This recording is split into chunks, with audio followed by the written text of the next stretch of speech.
السلام علیکم ورحمۃ اللہ وبرکاتہ۔ ساتھیو، المنادی آن لائن پر آپ سبوں کا خیر مقدم ہے، استقبال ہے۔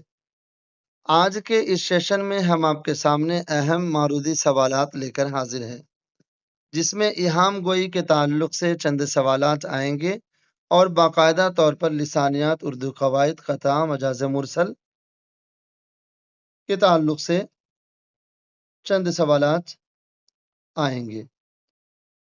دیکھتے ہیں آج کا پہلا سوال ہے، درج ذیل میں اسلوبیات کی صحیح تعریف کیا ہے؟ اسلوب کے سائنسی مطالعہ کو اسلوبیات کہتے ہیں۔ اسلوب کے سائنسی طریقے مطالعہ کو اسلوبیات کہتے ہیں۔ اسلوب کا باقاعدہ اور سائنسی مطالعہ کو اسلوبیات کہتے ہیں۔ اس کا صحیح جواب ہے آپشن اے، اسلوب کے سائنسی مطالعہ کو اسلوبیات کہتے ہیں۔ اسلوبیات کو اسلوب کہتے ہیں مصنف کے لکھنے کے انداز یا اظہار کے انفرادی خصوصیت کو، اور اسی کے مطالعہ کو، اسی کے سائنسی مطالعہ کو اسلوبیات کہتے ہیں۔ دوسرا سوال ہے، زبان سوچ کا لباس ہے اور اسلوب لباس کی مخصوص کٹ اور فیشن۔ اسلوبیات کی یہ تعریف کس نے کی؟ خلیل احمد بیگ نے، گراہم ہاک نے، جان لیونز نے، ایک سے زائد کوئی نہیں۔ تو اس کا صحیح جواب آپشن بی ہے، گراہم ہاک نے یہ تعریف کی ہے کہ زبان سوچ کا لباس ہے اور اسلوب لباس کی مخصوص کٹ اور فیشن۔ دوسرا سوال ہے، اسلوبیات دراصل اسلوب کے لسانی مطالعے کا نام ہے۔ اسلوبیات دراصل ادب کے لسانی مطالعے کا نام ہے۔ اسلوبیات کی یہ تعریف کس نے کی؟ خلیل احمد بیگ نے، گراہم ہاک نے، جان لیونز نے، ایک سے زائد کوئی نہیں۔ تو اس کا صحیح جواب آپشن اے ہے، خلیل احمد بیگ نے یہ تعریف کی کہ اسلوبیات دراصل ادب کے لسانی مطالعے کا نام ہے۔ چوتھا سوال ہے، زبان اور معاشرے پر سنجیدہ مباحث کا آغاز کب ہوا؟ 1960 میں، 1920 میں، 1902 میں، ایک سے زائد کوئی نہیں۔ تو اس کا صحیح جواب آپشن اے ہے، 1960 میں زبان اور معاشرے پر سنجیدہ مباحث کا آغاز ہوا۔ پانچواں سوال ہے، زبان اور معاشرے پر سنجیدہ مباحث کا آغاز کس نے کیا؟ جان لیونز نے، ولیم لیبو نے، خلیل احمد بیگ نے، ایک سے زائد کوئی نہیں۔ تو اس کا صحیح جواب آپشن بی ہے، ولیم لیبو نے زبان اور معاشرے پر سنجیدہ مباحث کا آغاز کیا۔ چھٹا سوال ہے، قواعد کے تعلق سے کہ جس واو کو لکھا جائے مگر پڑھا نہ جائے کہا جاتا ہے واو معدولہ، واو معروف، واو مجہول، ایک سے زائد کوئی نہیں۔ تو اس کا صحیح جواب آپشن اے ہے، واو معدولہ، کہ جس واو کو لکھا تو جائے مگر پڑھا نہ جائے اس کو واو معدولہ کہتے ہیں۔ ساتواں سوال ہے، خواہش میں کون سی واو ہے؟ واو معدولہ، واو معروف، واو مجہول، ایک سے زائد کوئی نہیں۔ تو اس کا صحیح جواب ہے آپشن اے، واو معدولہ۔ خواہش میں واو معدولہ ہے، جیسے خواب میں بھی واو معدولہ ہے۔ اس طرح کے اور بھی کئی الفاظ ہیں، اور عام طور پر یہ واو خا کے بعد ہی آتا ہے۔ خواب میں دیکھ لیجئے، خا کے بعد واو ہے، خواہش میں خا کے بعد واو ہے۔ تو وہ واو جو لکھا تو جائے مگر پڑھا نہ جائے وہ واو معدولہ ہوتا ہے۔ مشہور سوال ہے۔ آٹھواں سوال ہے، لفظ بھید میں کون سی ہا ہے؟ لفظ بھید میں کون سی ہا ہے؟ ہائے ملفوظی، ہائے مخلوط، ہائے مختفی، ایک سے زائد کوئی نہیں۔ تو اس کا صحیح جواب آپشن بی ہے، ہائے مخلوط۔ ہائے مخلوط، اس کی اپنی کوئی آواز نہیں ہوتی ہے، یہ کوئی نہ کوئی حرف یا لفظ کے ساتھ مل کر آتا ہے۔ نواں سوال ہے، ہا کی کتنی قسمیں ہیں؟ ہا کی کتنی قسمیں ہیں؟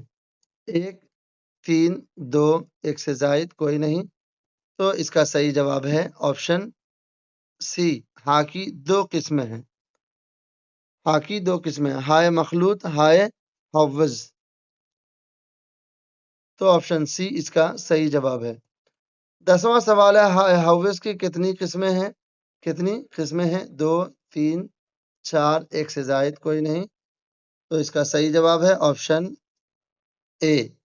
2 قسمیں ہیں ہائے حوض کی، 2 قسمیں ہیں، ہائے ملفوظی، ہائے مختفی۔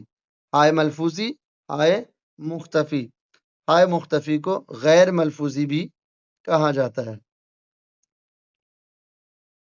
11واں سوال ہے، غزل میں کسی ایک موضوع یا تجربے کو غزل میں کسی ایک موضوع یا تجربے کو ایک سے زائد اشعار میں کہنا کہلاتا ہے قطع، قطع بند، غزل مسلسل، ایک سے زائد کوئی نہیں، تو اس کا صحیح جواب ہے آپشن اے، قطع کہتے ہیں کسی ایک موضوع یا تجربے کو ایک سے زائد اشعار میں، اور قطع کے اشعار عام طور پر 4 ہی ہوتے ہیں، اور اس میں ایک ہی موضوع یا تجربے کو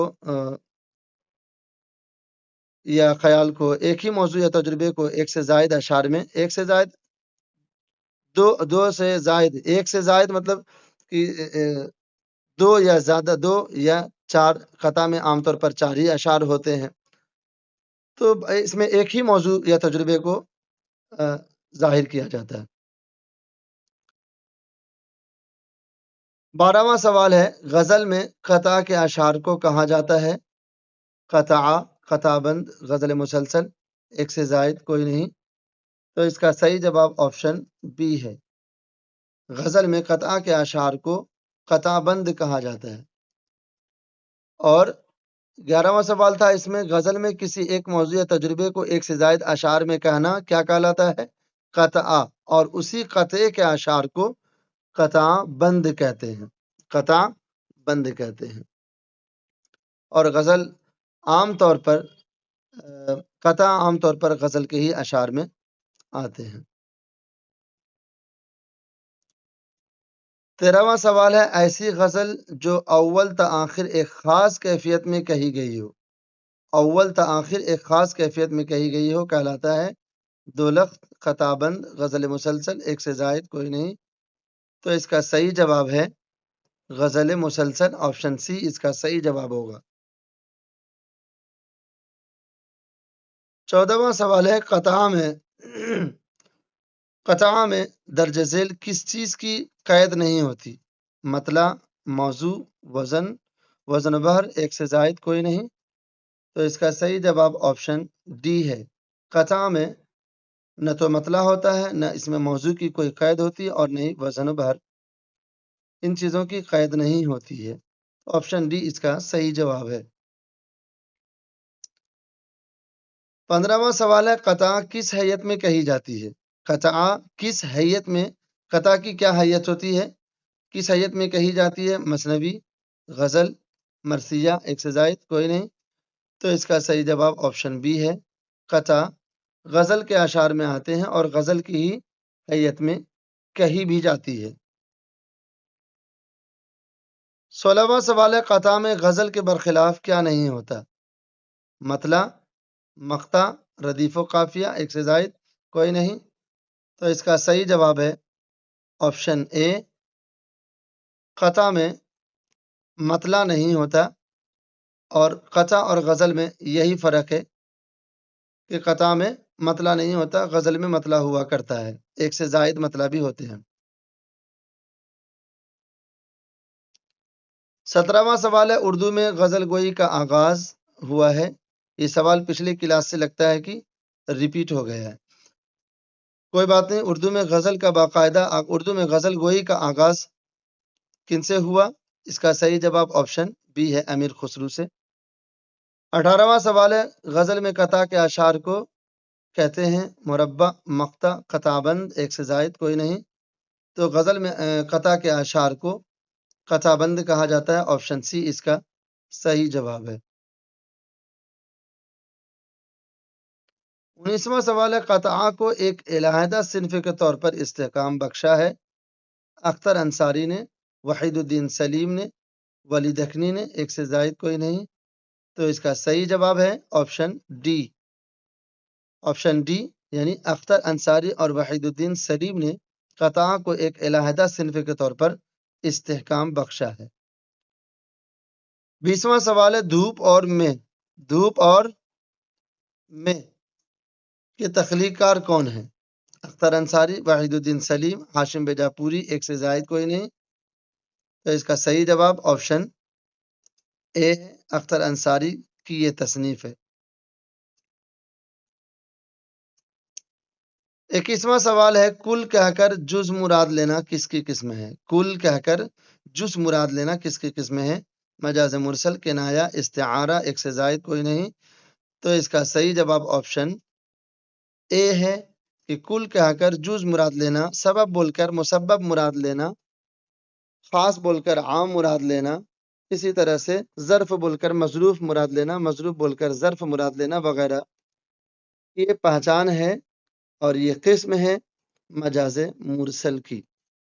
22واں سوال ہے، لسی لذیذ تھی، اس نے 2 گلاس پی لی، درجہ ذیل میں کس کی مثال ہے؟ کنایہ، مجاز مرسل، تشبیہ، ایک سے زائد کوئی نہیں. تو اس کا صحیح جواب ہے آپشن بی، مجاز مرسل کی مثال ہے کہ اس نے 2 گلاس پی لی. 2 گلاس کا مطلب، 2 گلاس پی لینے کا مطلب گلاس کو نہیں پینا ہے بلکہ اس کے اندر جو لسی تھی اس کو پینا ہے. تو گلاس بول کر لسی مراد لیا گیا ہے. تو آپشن بی اس کا صحیح جواب ہے. 23واں سوال ہے، کل شریف پڑھو، درجہ ذیل میں کس کی مثال ہے؟ کنایہ، مجاز مرسل، فعل امر، ایک سے زائد کوئی نہیں. تو اس کا صحیح جواب ہے آپشن ڈی کہ ایک طرح سے یہ کل شریف پڑھو مجاز مرسل، یعنی یہ مجاز مرسل ہوگا، اور دوسرا یہ فعل امر ہے کہ اس میں آرڈر کیا جا رہا ہے، حکم کیا جا رہا ہے. تو آپشن ڈی اس کا صحیح جواب ہوگا. کل شریف پڑھو، کل شریف پڑھو کا مطلب کوئی ایک مخصوص سورہ نہیں بلکہ کل شریف میں جتنے سورہ آتے ہیں وہ سورہ مراد ہے، چاروں کل. آپشن ڈی اس کا صحیح جواب ہوگا. یہ مجاز مرسل بھی ہے اور فعل امر بھی ہے. 24واں سوال ہے، بادل ایک گھنٹہ برسے تو چھت 4 گھنٹے. مراد لی گئی ہے سبب بول کر مسبب، ظرف بول کر مظروف، کل بول کر جز، ایک سے زائد کوئی نہیں. تو اس کا صحیح جواب ہے آپشن اے، سبب بول کر مسبب مراد لیا گیا ہے کہ بادل ایک سبب ہے بارش ہونے کی. تو اس میں سبب بول کر مسبب مراد لیا گیا ہے، یعنی کہ بادل چند گھنٹے برسے تو چھت 4 گھنٹے. تو اس میں سبب بول کر مسبب مراد لیا گیا ہے.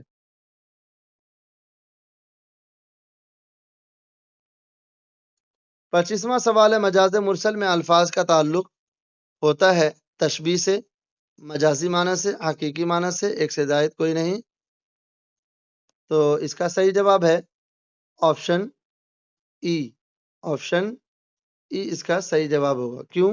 اس لیے کہ مجاز مرسل میں الفاظ کا تعلق نہ تو تشبیہ سے ہوتا ہے، نہ مجازی معنی سے، اور نہ ہی حقیقی معنی سے، بلکہ اس میں مجاز مرسل میں الفاظ کا تعلق کسی اور سے ہوتا ہے. الفاظ کا تعلق یعنی کہ تشبیہ کا تعلق نہیں ہوتا ہے بلکہ کوئی اور تعلق ہوتا ہے. آپشن ای اس کا صحیح جواب ہوگا. 26واں سوال ہے، مجاز مرسل کے اجزاء ہوتے ہیں 4، 5، 3، ایک سے زائد کوئی نہیں. اس کا صحیح جواب آپشن بی ہے، مجاز مرسل کے اجزاء 5 ہوتے ہیں. 27واں سوال ہے، شمالی ہند میں اردو شاعری کا پہلا دور کس عہد سے تعلق رکھتا ہے؟ اردو شاعری کا پہلا دور کس عہد سے تعلق رکھتا ہے؟ محمد شاہی عہد سے، اورنگزیب کے عہد سے، قطب الدین ایبک کے عہد سے، ایک سے زائد کوئی نہیں. تو اس کا صحیح جواب ہے آپشن اے، محمد شاہی عہد سے اس کا تعلق ہے. اردو شاعری کا پہلا دور محمد شاہی عہد سے تعلق رکھتا ہے. 28واں سوال ہے، ایہام گوئی کو سب سے زیادہ مقبولیت کس عہد میں ہوا؟ سب سے زیادہ مقبولیت کس عہد میں ہوا؟ محمد شاہی عہد میں، عادل شاہی عہد میں، قطب شاہی عہد میں، ایک سے زائد کوئی نہیں. اس کا صحیح جواب ہے آپشن اے، محمد شاہی عہد میں ایہام گوئی کو سب سے زیادہ مقبولیت حاصل ہوئی؟ 29واں سوال ہے ایہام کس زبان کا لفظ ہے؟ فارسی، عربی، ہندی، ایک سے زائد کوئی نہیں؟ تو اس کا صحیح جواب ہے ایہام لفظ عربی زبان کا لفظ ہے۔ ایہام عربی زبان کا لفظ ہے۔ 30واں سوال ہے ایہام کے لغوی معنی ہیں غلطی میں ڈالنا، شک میں ڈالنا، وہم میں ڈالنا، ایک سے زائد کوئی نہیں؟ تو اس کا صحیح جواب آپشن ڈی ہے۔ غلطی میں ڈالنا، شک میں ڈالنا ایہام کے لغوی معنی ہیں۔ ایہام کا مطلب ہوتا ہے غلطی میں ڈالنا اور شک میں ڈالنا۔ آپشن ڈی اس کا صحیح جواب ہے۔ آج کی کلاس میں بس اتنا ہی، باقی ملتے ہیں انشاءاللہ اگلے ویڈیو میں۔ مکمل ویڈیو دیکھیں اور اردو کے کسی بھی مقابلہ جاتی امتحانات کی تیاری کے لیے ہماری یوٹیوب چینل المنادی آن لائن کو سبسکرائب کریں اور فری میں نوٹس حاصل کرنے کے لیے درج ذیل نمبرات پر رابطہ کریں۔ جزاک اللہ خیرہ۔